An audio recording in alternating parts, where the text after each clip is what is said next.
Hello viewers, আমরা আরেকটা disease নিয়ে আলোচনা করব। ইপিমেরাল ফিভার বা 3 ডে সিকনেস ডিজিজ। এই ডিজিজটাও আমরা দেখেছি যে যখন শীতের পরে হালকা একটু গরম শুরু হয় ওই টাইমটাতে যখন ইরিগেশনের সময় আসে আমরা দেখেছি মশার উপদ্রব যখন বেশি হয় তখন এটা হতে পারে। তো এটা গ্রামগঞ্জে গরুর ম্যালেরিয়া বলে পরিচিত এবং এটা আমরা ফিল্ডে দেখেছি। এই ইপিমেরাল ফিভার হলে গরুর রিপ্রোডাক্টিভ পারফরমেন্স এবং প্রোডাকশান পারফরমেন্স 30% অফ হয়ে যায় এবং গরুগুলো খোঁড়ায় হাঁটে, পেট ফুলে যায় এবং অনেক সময় গরুগুলো হাঁসফাঁস করে, নিঃশ্বাস ঘন ঘন নেয়, খামারিরা ভয় পেয়ে যান। এই রোগে আমরা ইতিপূর্বে দেখেছি যে গরু মারা যেত না, কিন্তু ইদানিং আমরা দেখতে পাচ্ছি যে গরু মারা যাচ্ছে। মাঠ পর্যায় থেকে আমাদের রিপোর্ট আসছে। তো গরু যেন মারা না যায়, ইপিমেরাল ফিভারের ট্রিটমেন্ট হিসেবে আপনারা শুরুতেই এই মেডিসিনটাকে আপনারা প্রিফার করতে পারেন। সেটা হচ্ছে পিএস ভেট, ফিনাইল বিউটাজন বিপি। এটা ব্রিটিশ ফার্মাকোপে অনুযায়ী তৈরি।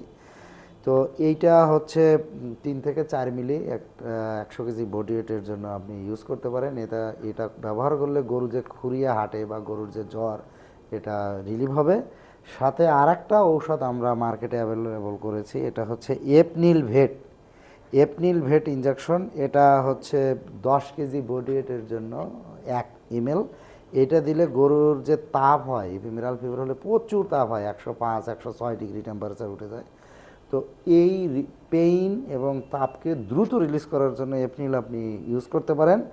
আর সেফ ড্রাগ হিসাবে অবশ্যই আমরা সেফটিএক্সন সোডিয়াম, আমরা এসিসেপ 4 সেটা আমরা ইউজ করতে পারি। 1 গ্রাম আমরা ব্যবহার করব হচ্ছে বাচ্চা বাছুরের জন্য, ছোট গরুর জন্য। আর 2 গ্রাম আমরা ব্যবহার করব হচ্ছে বড় গরুর জন্য। এই এই মেডিসিনের পাশাপাশি আমরা গরুকে হচ্ছে মশারির ভিতরে রাখবো, গরুকে পোকামাকড়ের আক্রমণ থেকে, মাছি মশার আক্রমণ থেকে দূরে রাখবো। এবং যে কোনো বিষয়ে পরামর্শের জন্য, আপনার গরুর স্বাস্থ্য সুরক্ষার জন্য আমাদের এসিআই অ্যানিমাল জেনেটিক্স এবং এসিআই অ্যানিমাল হেলথের যে ভেটেরিনারি এক্সপার্ট প্যানেল রয়েছে তাদের সাথে আপনারা যোগাযোগ করবেন। আমরা আবারও বলি যে একজন খামারির হাসি বাংলাদেশকে চেঞ্জ করে দিতে পারে। আমরা চাই আপনার খামার গরু ডিজিজ মুক্ত হোক এবং আপনি হ্যাপি থাকেন, আপনার মুখে আমরা হাসি দেখতে চাই। যার কারণে এখানে আমরা কিছু ড্রাগ আপনাদের সামনে আমরা উপস্থাপন করেছি এবং আগামীতে আরও ড্রাগ নিয়ে এবং আরও প্রাথমিক চিকিৎসা নিয়ে আমরা কথা বলবো বাংলাদেশের সমস্ত খামারিদের উদ্দেশ্যে। আর আমরা একটি কথাই বলতে চাই যে ডোজ সংক্রান্ত এবং আরও অধিকতর স্বাস্থ্য সুরক্ষা এবং গবাদি পশুর রোগ মুক্তির জন্য অবশ্যই একজন ভেটেনারি এক্সপার্ট ডক্টরের সাথে এবং ভেটেনারি সার্জনের সাথে কথা বলবেন।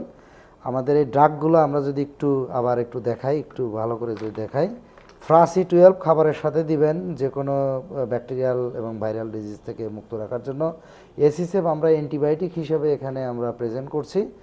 আর এখানে এটাও অ্যান্টিবায়োটিক, আমরা এমফ্লক্সাসিলিন, এটা আমরা ওরালি অ্যাডমিনিস্ট্রেশন করছি। আর গরু খুরিয়ে হাঁটা এবং এর জন্য এটা আমরা দিচ্ছি হলো পিএস ভেট।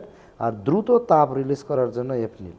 আর গরুর গায়ে যে ঘা এবং কোনো কিছু হলে, যেটা এলএসডির ক্ষেত্রে আমরা বলেছি স্কিন কেয়ার।